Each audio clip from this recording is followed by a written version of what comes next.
Merhaba arkadaşlar. Uçmak İstiyorum kanalına hoş geldiniz.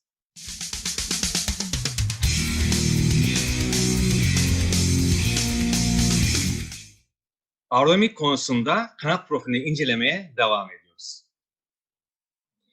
Relative airflow, yani nispi hava akışı.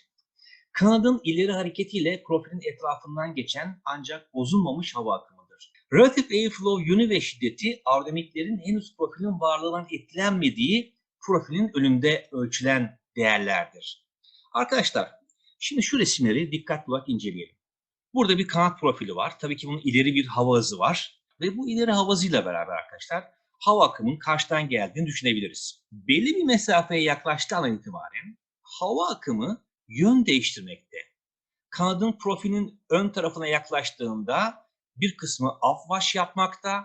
Bakınız hızı artmakta. Daha sonra profilin incelen bölümünde yine Bernoulli teoremi gereğince hızı yavaşlamakta ve basınç tekrar artmakta ve daha sonra downwash yaparak kanadı terk ediyor. Aşağıdan gelen hava akımı ise yukarı çıkan hava akımına uyumlu olarak önce yukarı doğru bir hamle göstermekte. Daha sonra yine anlatacağım stagnation point dediğimiz bir noktadan sonra aşağı doğru yönelerek belli bir hız ve açıda kanat profilini terk etmek. İşte arkadaşlar bu kırmızıyla çizmiş olduğum bölgede hava akımında bir takım bozulmalar oluşmakta. Relative airflow ise bu bozulmanın dışında kalan bölgeye göre uçağımın chord line arasındaki ilişkiyi bana verecektir. Şimdi bu bozulmayı bakın yine burada göstermişim. Kanat profilinin rüzgar tüneli testine tabi tutulmuş halinde inceleyelim. Hava akımı geliyor, upwash yapıyor. Tabii ki bu bölgede hızları değişiyor, basınçlar değişiyor, bir takım bozulmalara uğruyor ki biz bunlara türbülanslı hava akımı diyeceğiz daha sonra. Aşağıdaki hava akımı bakın yukarı doğru bir yön değiştiriyor ve daha sonra aşağı doğru tekrar devam ediyor. Ancak bu bölgenin dışında kalan hava akımı daha düz devam ediyor. İşte bizim bahsettiğimiz relative airflow buradaki bozulmamış hava akımı.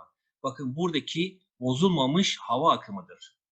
Diğer bir ifadeyle havanın içinde hareket eden uçağın ileri hareketiyle meydana gelen ancak bu uçağın geçişinden etkilenmeyen hava akışının basıncı, sıcaklığı ve hızının değişmediği hava akışının bize göre olan yönüne biz relative airflow diyoruz. Ve arkadaşlar bütün uçağımızı düşünecek olursak tabii ki gelen hava akımı bütün uçağımızın yüzeyi etrafında değişme ve bozulmalara uğrayacaktır. İşte bu bölge relative airflow olarak isimlendirdiğimiz bölgenin dışında kalan bölgedir. Relative airflow biraz önce söylediğim gibi burada bakın kesik kesik çizmişim. Hem üstte hem aşağıda işte bu kesik kesik akan hava akımı relative airflow olarak isimlendiriliyor.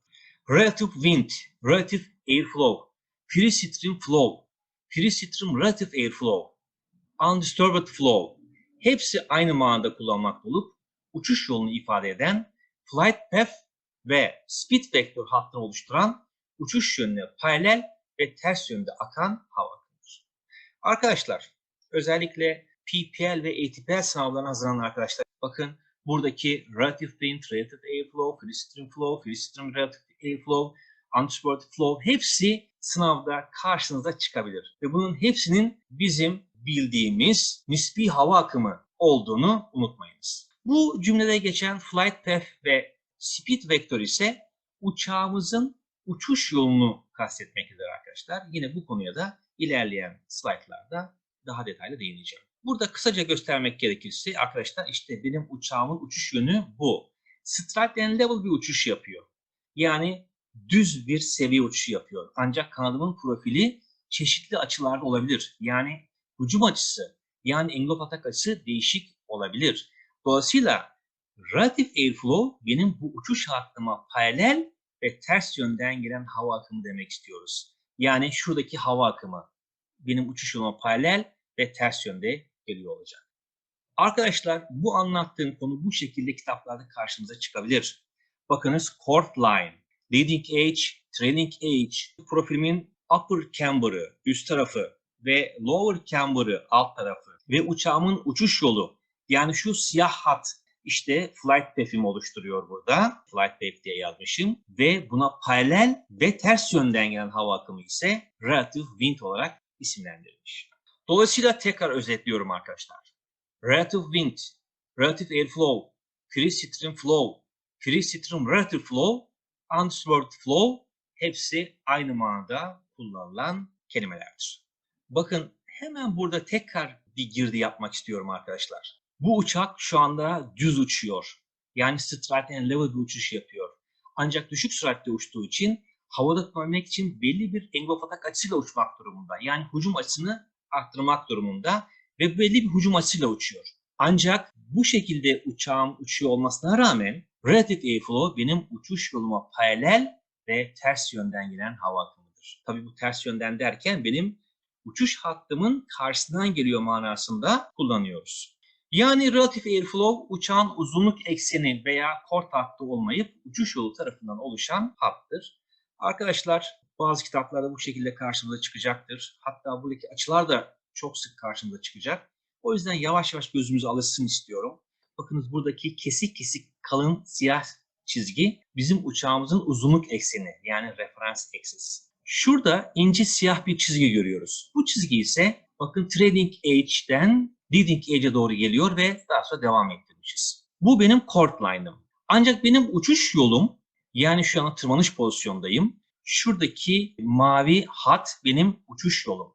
Dolayısıyla karşıdan gelen relative airflow veya airflow şu ise flight path'im benim uçuş yolum. Bu uçuş yolu ile chord line arasındaki şu açı ise angle of attack açısı. Yani hücum açısıdır. Nitekim bu angle of attack açısını çok detaylı olarak ilerleyen videolarda işleyeceğim arkadaşlar. Tabii bunun dışında burada climb angle, pitch angle gibi bazı tanımlar da var.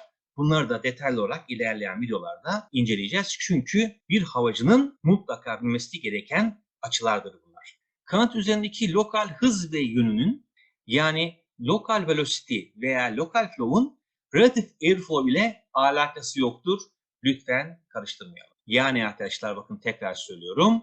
Şuradaki lokal hızların relative airflow ile ilgisi yoktur. Relative airflow bozulmamış hava akımının olduğu hava akımıdır. Bir uçak otomobilin yolu kavradığı gibi havayı kavrayamaz ve genellikle burnunun gösterdiği doğrultuda hareket edemez. Burada bu uçağın uçuş yolunu görüyoruz. Kesik kesik çizmişiz. Ancak bu tırmanışı esnasında uçağın angle of attack açısının sürekli arttığını buradan görebiliyoruz. Çünkü uçağın uzunluk ekseni veya burnu ne derseniz deyin uçuş yolundan gittikçe ayrılıyor. Ve öyle bir yere gelmiş ki artık sürat burada çok düşmüş. Angle of attack açısı çok artmış ve uçağın uçuş yolu aşağı doğru olmasına rağmen burun uçağın uçuş yolunun tam tersine yani yukarı doğru gösterebiliyor. Arkadaşlar buradaki resim üzerinde konuyu özetlemek istiyorum. Bakınız straight and level bir uçuş yapıyoruz. Kırmızı ok benim uçuş yolum. Relative airflow buna paralel ve ters yönden geliyor. Tırmanıştayım. Bakın yukarı doğru gidiyor kırmızı okum. Uçuş yolum bu. Relative airflow buna paralel ve ters yönden geliyor. Alçalıştayım. Düşük süratle alçalıyorum. Bakın kırmızı ok benim alçalış yönümü gösteriyor. Relative airflow buna paralel ve ters yönden geliyor. Düşük süratte düz uçuyorum. Bu da düşük süratteki uçuşum olsun. Yine straight and level bir uçuş yapıyorum.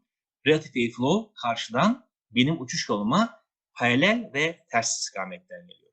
Burada ise uçağımıza yukarıdan bakıyoruz.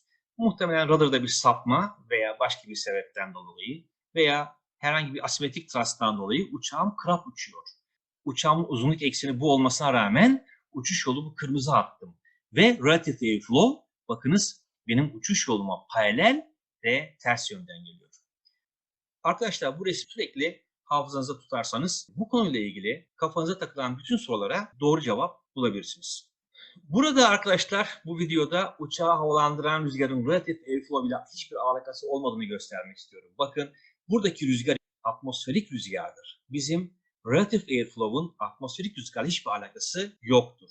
Çünkü burada bu uçak duruyor. Karşıdan bir hava akımı geliyor ve uçağı kaldırıyor. Tamamen atmosferik bir rüzgar. Relative airflow şu özellikleriyle tanımlanır. Relative airflow'un yönü uçağın ağırlık merkezinin hareket yönüne paralel fakat aksi yönde hareket eder. Relative airflow'un şiddeti gerçek hava sürati yani true airspeed'dir. Aeroplane in flight passes through countless particles of air in the atmosphere. With respect to the motion of the aeroplane, these particles become straight lines of flow in a direction that is exactly opposite to the aeroplane's flight path direction. This is called the relative airflow. The linear relative airflow must be observed far enough away from the aeroplane so that it's not warped by the shape of the aeroplane's body. Such a curved airflow is not the relative airflow. A common misunderstanding is that relative airflow always acts parallel with the horizon. But in fact, the relative airflow changes as the aeroplane's flight path direction changes. Among other things, the relative airflow helps us to determine the wing's angle of attack, which is a fundamental feature of lift production and flight. This was your flight training co-pilot speaking. Thanks for watching.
Evet, güzel bir gösteriydi. Arkadaşlar, bu haftaki video konumu burada bitiriyorum. Bir sonraki videoda görüşmek üzere. Sağlıcakla kalın. Kendinize iyi bakın.